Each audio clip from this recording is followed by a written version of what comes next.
I've hinted about my pretty obsessive hunt for the perfect travel crossbody mini tote style bag. So let me catch you up to speed on whether the hunt is finally over. I'll share what designer and mid-tier designer bags were contenders and what I ultimately got. What two bags I ultimately got. Spoiler alert, we did not go with the designer route here. None of these were even over $50 plus. I technically bought these back in 2024, so we are still good on my two bag rule for 2025.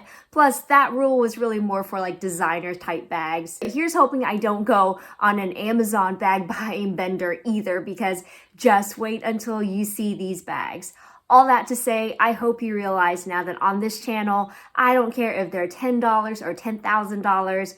We just really like bags, okay? Welcome back to A Briefcase of Luxury, where we love to chat about all things related to life, learning, and luxury. While I have no intentions of quitting my day job as a business professor, I would love to continue to grow this channel, so thank you for being here today. Okay, let's first dive into why a crossbody mini tote, what brands caught my eye, and what I ended up getting. If you've been around for any length of time, then you'll know I'm borderline obsessed with the hunt for the perfect travel bag.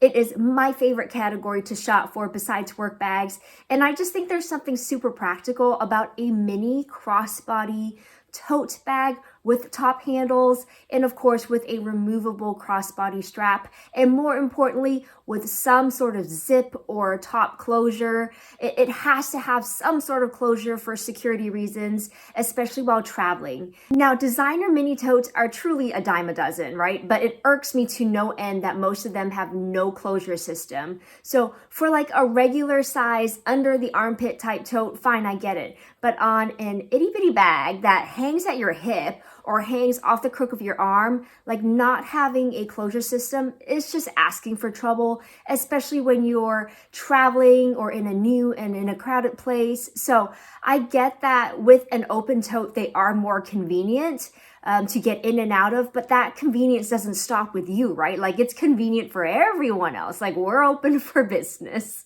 Now, I know this first bag hardly counts, but I'm going to lump it in here, and it is the Goyard Mini Anjou tote bag. Now, everyone just sings its praises as being so convenient for travel, but I can't. I love the look of it, but no zip, no deal. Oh, and straps. Obviously, we are missing straps. So overall, especially at its, $2,500 price point, I feel like Goyard can afford to pop on some of the elements that would have made this the ultimate designer travel bag, and I think we would all lose our minds over it a little more than people already are. Now, on the other hand, the new Dior mini book tote made some improvements in terms of normalizing the shape of the top handles and adding a crossbody strap. I wish they took it the final step with adding some sort of top closure system. Now, at least the Goyard bag is kind of floppy up top, but the mini Dior book tote just has like a gaping open mouth. Now, Dior also does have their newer small toujours bag that's a little better.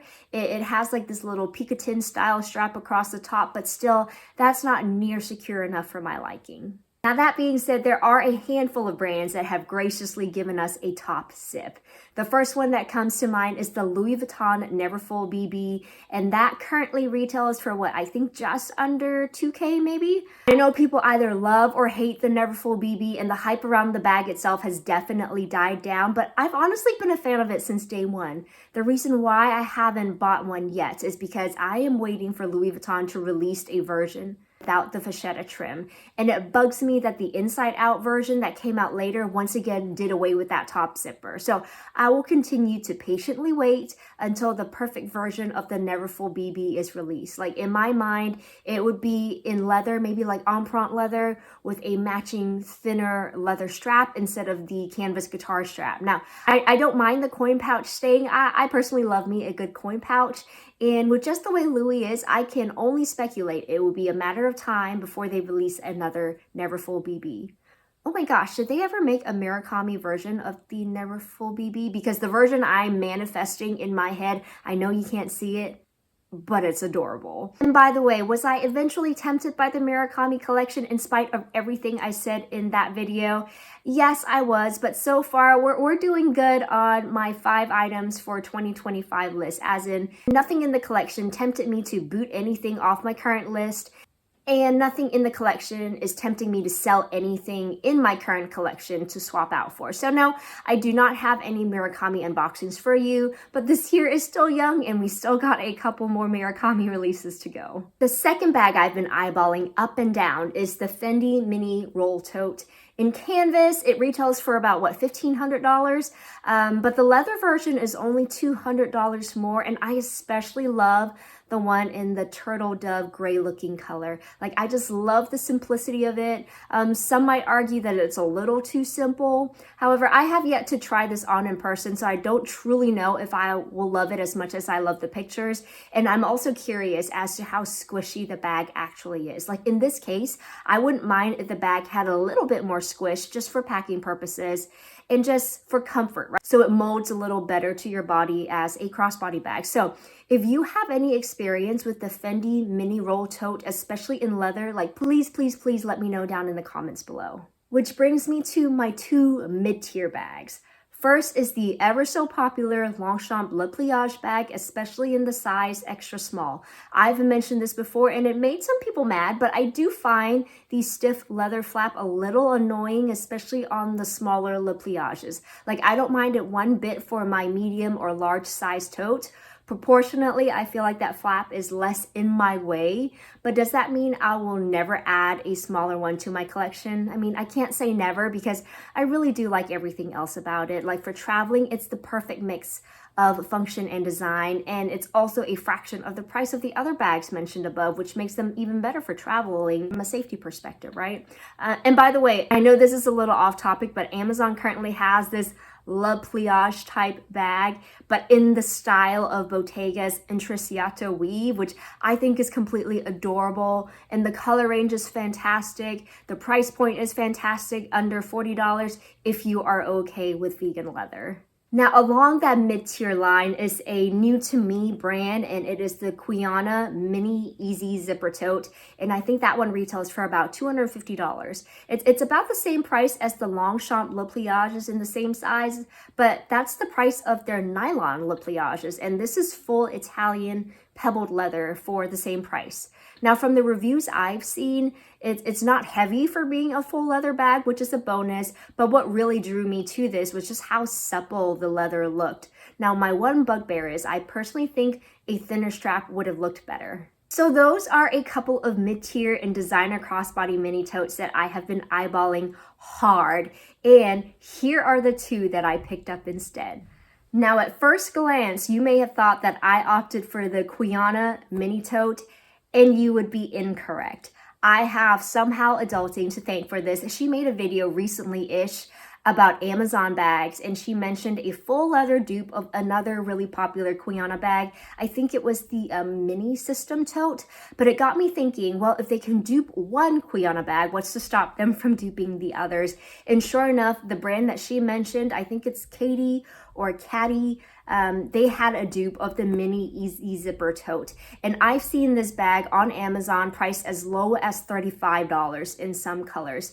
The one I have is in khaki, and it's this cool toned gray beige, which reminded me a bit of the Fendi one. And I just thought this would be such a nice all year rounder type color. So according to Amazon, this is made of top grain pebbled cowhide. So it is quite a steal for a full leather bag, to be honest. So this is actually, I believe, the front of the bag. As you can see, it just says Katie on here.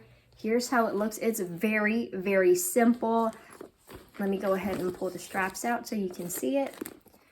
It does have a top zipper. It did come with a dust bag. Let me go ahead and take that out as well.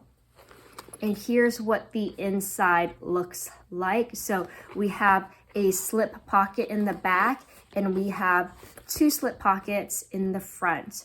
Now, Honestly, I could have done without the inner compartments because I don't know how well you can see this on the screen, but the compartments are giving the bag a little bit more structure, which in this case, I want this to be a complete slouchy mess, but it's not a deal breaker. Let's see, you also have removable shoulder straps, and the straps are a little bit thinner than the actual Cuyana bag, which is a giant plus for this dupe version. I actually really like that round circle buckle detail as well.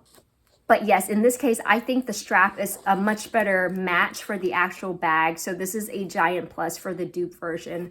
But yeah, overall for the price, I am very happy with it. So here's what the tag looks like. And here you can see they gave you a little bit of leather sample. Maintenance card, information.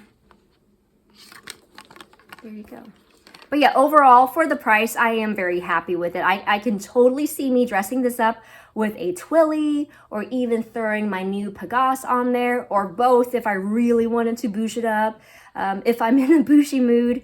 But after having bought this Amazon dupe, I kind of want the real Cuyana bag just to see how good or bad of a dupe this is. This is the NYX bag that I picked up. If I can still find it on Amazon, I will link it below. But this is about as much of a throw around bag that one can ever hope to find. I think this cost me a grand total of $20. I think the prices may have gone up, but every now and then you can find like Amazon flash deals on these. I will say, however, there is no top zipper on this bag. No, it's got a full-on drawstring closure. Can you see that? I know it's a black bag, it's hard to see it, but it's got a full-on drawstring zipper at the top, y'all. And I ain't mad about that one bit, because you know how zippers can get a little wonky if you overstuff the bag? Not here. She's gonna find a way to make everything fit, even if things have to stick out a little bit at the top. The drawstring bit on the inside actually extends a little bit higher than the bag, so it does give it a little bit more extra room to play around with. Again, I know it's super hard to see it in black, but there are mini compartments built into the wall of the inside of the bag, as well as in between the bag. Can you see that? So in between the drawstring pouch and the actual body or wall of the bag, there are pouches there as well. So overall, there are a lot of really cool compartments for you to keep your things in, and it is a very, oops, sorry, I got fuzz all over it. That's one bad thing about black nylon, but it is overall very spacious. Now originally though, here's the tag. Now, originally though, I wanted the white version, but they were sold out and I really haven't seen it drop since. But the reason why I was okay with the black version was the fact that it has this really nice rosy type gold hardware, which instantly just elevates such a simple nylon bag. And last thing, my goodness, these straps, for being nylon straps, are surprisingly well made and in a way kind of complex. It has a really nice keeper on here, and plus if I really wanted to throw on a dangly coin pouch, I can do it right here. But yeah, I love the straps. Very well done. And here they are side by side.